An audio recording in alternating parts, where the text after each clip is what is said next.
Hello friends, എല്ലാവർക്കും നമസ്കാരം. എല്ലാവരും കാത്തിരിക്കുന്ന നിങ്ങളുടെ കാറ്റത്തെ കിളിക്കൂടിൻ്റെ ഇന്നത്തെ കഥയിലേക്ക് എവർക്കും സ്വാഗതം. അങ്ങനെ നമ്മുടെ നിധി താമസം മാറ്റി. സുഭാഷ് അവിടെ കൊണ്ടുപോയി ആക്കി. നിധി റൂമിലേക്ക് ഇതൊക്കെ കൊണ്ടുവച്ചിട്ട് ഇപ്പോൾ വരാം, ബാഗൊക്കെ കൊണ്ടുവച്ചിട്ട് ഇപ്പോൾ വരാമെന്ന് പറഞ്ഞു. അങ്ങനെ വെയിറ്റ് ചെയ്യുകയാണ് സുഭാഷ് താഴെ. ആ നിമിഷം നമ്മുടെ നിധി ആ വീട്ടിലുണ്ടായപ്പോൾ ഉള്ള മാറ്റങ്ങളൊക്കെ സുഭാഷ് ഇങ്ങനെ ആലോചിക്കുക കേട്ടോ. സുഭാഷിന് ഭയങ്കര സങ്കടമുണ്ട്. അപ്പോഴേക്കും നിധി വന്നു. സുഭാഷ് ഏട്ടാന്ന് വിളിച്ചു. അപ്പോൾ അതൊക്കെ സുഭാഷ് കണ്ണൊക്കെ തുടക്കുകയാണ്.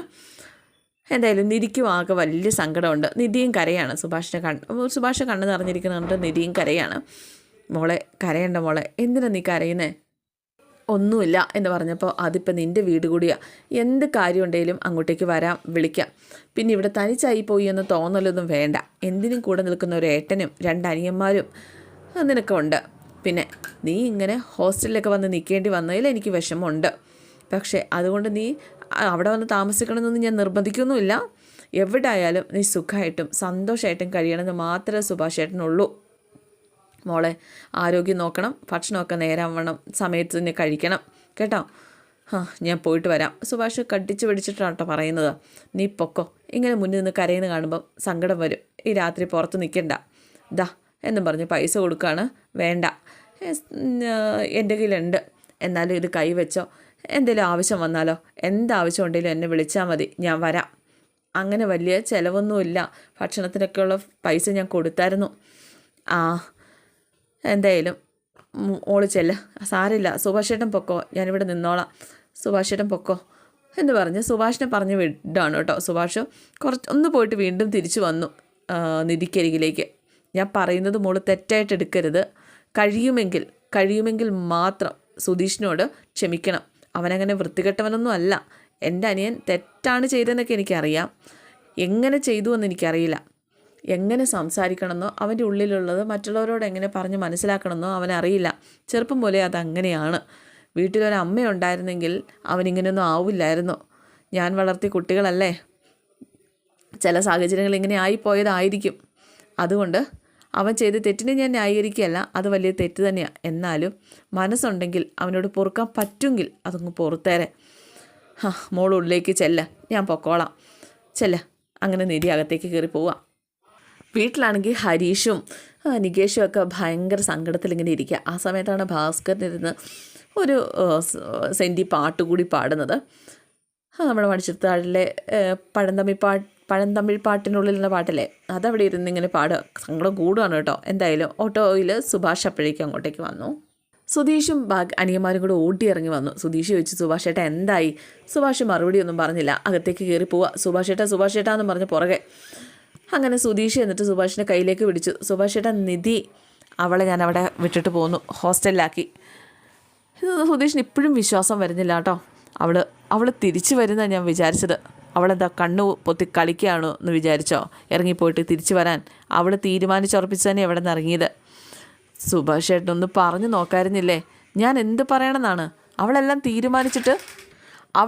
തീരുമാനിച്ചിട്ട് എൻ്റെ ജോലി സ്ഥലത്ത് വന്ന് തീരുമാനം പറയുകയാണ് ചെയ്തത്. അവൾ ഒരൊറ്റ കാര്യം എന്നോട് ആവശ്യപ്പെട്ടുള്ളൂ, പോകരുത് എന്ന് പറയരുതെന്ന്. പിന്നെ ഞാൻ എന്ത് പറയണമായിരുന്നു അവളോട്? ഞാൻ എന്ത് പറയണമായിരുന്നു? പിടിച്ചു നിർത്തണമായിരുന്നു അവളെ? എന്നെ അന്വേഷിച്ച് അവൾ പറഞ്ഞിട്ട് പോകാനുള്ള മര്യാദ പോലും കാണിക്കേണ്ട കാര്യമില്ല. എന്നിട്ടും അവൾ ആ മര്യാദ കാണിച്ചു. അവൾക്ക് നേരെ ഓഫീസിൽ നിന്ന് അങ്ങ് പോയാൽ മതിയായിരുന്നു ഹോസ്റ്റലിലേക്ക്. എടാ, അവൾ ഈ വീട്ടിൽ നിൽക്കുന്ന ആവശ്യം നമ്മുടെ ആയിരുന്നു, അല്ലാതെ അവൾക്കതിൻ്റെ ആവശ്യമൊന്നും ഇല്ലായിരുന്നു. അപ്പോൾ ഇനി നിധി വരില്ല എന്നാണ് സുഭാഷ് ഏട്ടൻ പറയുന്നത് എന്ന് സുധീഷ് കരഞ്ഞുകൊണ്ട് ഇങ്ങനെ ചോദിക്കുകയാണ്. സുഭാഷ് തലകുലുക്കി. നിധി ഇനി വരില്ല എന്ന്. അവൾ പോയി, അവളിനി ഇല്ല. എന്നെ അവളൊരു ഏട്ടനെ പോലെ കരുതുന്നത്. ഇവരെയൊക്കെ അനിയന്മാരെ പോലെയും ഞങ്ങളെ കൂടപ്പുറപ്പുകളായിട്ടാണ് കരുതുന്നത് എന്ന് കരുതി. നിന്നെ അങ്ങനെ ആയിരുന്നില്ല. നീ അതിനുള്ള സമയം കൊടുത്തിട്ടുമില്ല. നീയും അവളും ഒരുമിക്കരുത് എന്ന് ഒരു നിമിഷം പോലും ഞാൻ ആഗ്രഹിച്ചിട്ടില്ല. പക്ഷേ നിനക്ക് മാത്രം അത് മനസ്സിലായതുമില്ല. എടാ, ഈ വീട്ടിൽ നമ്മൾ 5 ആണുങ്ങൾ മാത്രമേ ഉള്ളായിരുന്നു, എന്നിട്ടും അവൾ താമസിച്ചില്ലേ? അത് വിശ്വാസം കൊണ്ടല്ലേ?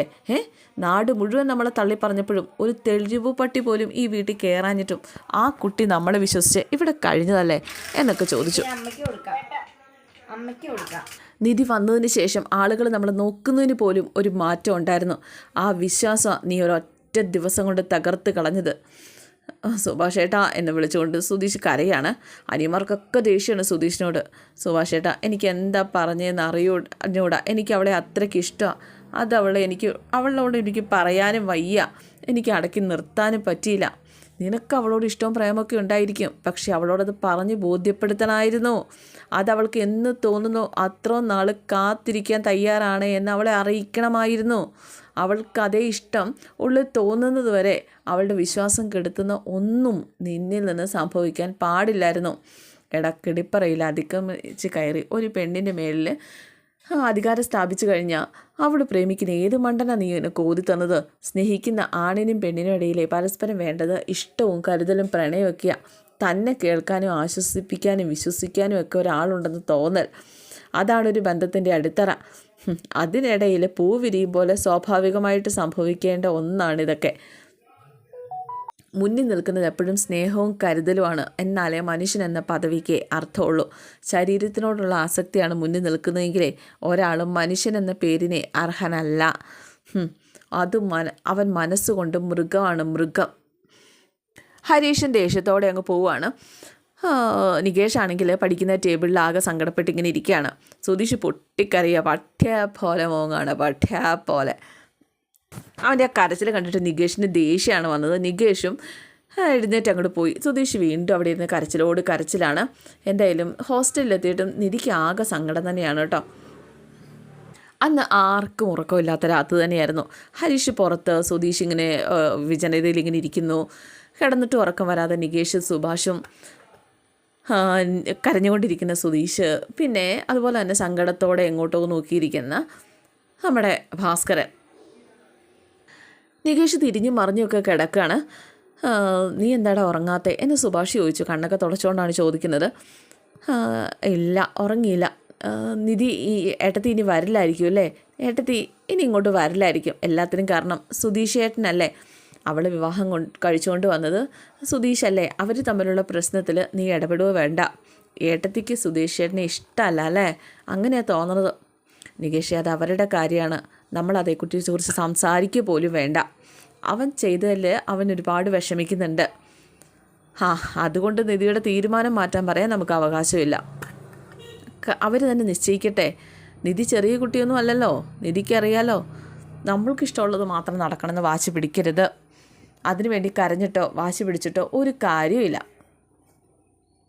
പിന്നെയും കുറച്ച് നേരം കരച്ചിൽ തന്നെയാണ് കേട്ടോ കാണിക്കുന്നത്. നികേഷ് കരയുന്നു. നികേഷിനെ സമാധാനിപ്പിച്ചുകൊണ്ട് സുഭാഷ് ഇങ്ങനെ കിടക്കുന്നുണ്ടെങ്കിലും സുഭാഷിൻ്റെ കണ്ണുകൾ നിറഞ്ഞ് ഒഴുകുന്നുണ്ട്.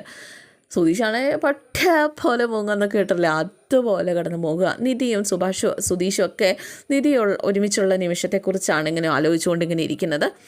കഴിഞ്ഞു പോയ നല്ല നിമിഷങ്ങളെക്കുറിച്ചാണ് ഇങ്ങനെ ആലോചിച്ചുകൊണ്ടിരിക്കുന്നത്. എന്തായാലും രാത്രി ആരും ഉറങ്ങിയില്ല. എന്നാലും നേരം വെളുത്തു. പിറ്റേ ദിവസം അലാറമൊക്കെ കേട്ട് നിധി എഴുന്നേറ്റെങ്കിലും നിധിയുടെ മനസ്സ് നിറയെ വീട്ടിൽ കഴിഞ്ഞ നിമിഷങ്ങളൊക്കെയാണ് കേട്ടോ. അതൊക്കെ തന്നെയാണ് ഇങ്ങനെ ഓർക്കുന്നത്. അവിടെ രാവിലെ എഴുന്നേൽക്കുന്നതും ഒക്കെയാണ് ഇങ്ങനെ ഓർക്കുന്നത്. ഒരു ഏകാന്തതയൊക്കെ ഫീൽ ചെയ്യുന്നുണ്ട്. മെസ്സി പോയി ചായ കൊണ്ടൊന്ന് വായി വെച്ചപ്പോൾ തന്നെ തുപ്പിക്കളയാനാണ് തോന്നിയത്. പിന്നെ ഓർക്കുന്നത് സുഭാഷിൻ്റെ കൂടെ അവിടെ ചായ ഇട്ടതും ചായ കുടിച്ചതും അവൻ ചായ ഇടാൻ പഠിപ്പിച്ചതും അങ്ങനെ ഓരോ കാര്യങ്ങളൊക്കെ ഇങ്ങനെ ഓർക്കുകയാണ്. അത് ഓർക്കുമ്പോൾ തന്നെ നിധിയുടെ മനസ്സിലൊരു പുഞ്ചിരിയുണ്ട്.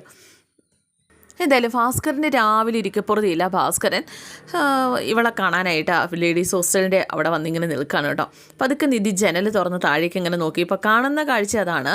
ഭാസ്കരൻ താഴെ വന്നിങ്ങനെ ലേഡീസ് ഹോസ്റ്റലിൻ്റെ അവിടേക്ക് ഇങ്ങനെ നോക്കി നിൽക്കുകയാണ്. അതിലെ വഴിക്ക് വല്ലതും നിധി ഇറങ്ങി വരുമ്പോൾ കാണാമെന്ന് ഓർത്തിട്ടെങ്ങാണ്ടാണ് നിൽക്കുന്നത്. എന്തായാലും നിധി കണ്ടു താഴെ ഭാസ്കരൻ ഇങ്ങനെ നിൽക്കുന്നത്. നിധി ഇറങ്ങി വരികയാണ് താഴേക്ക്.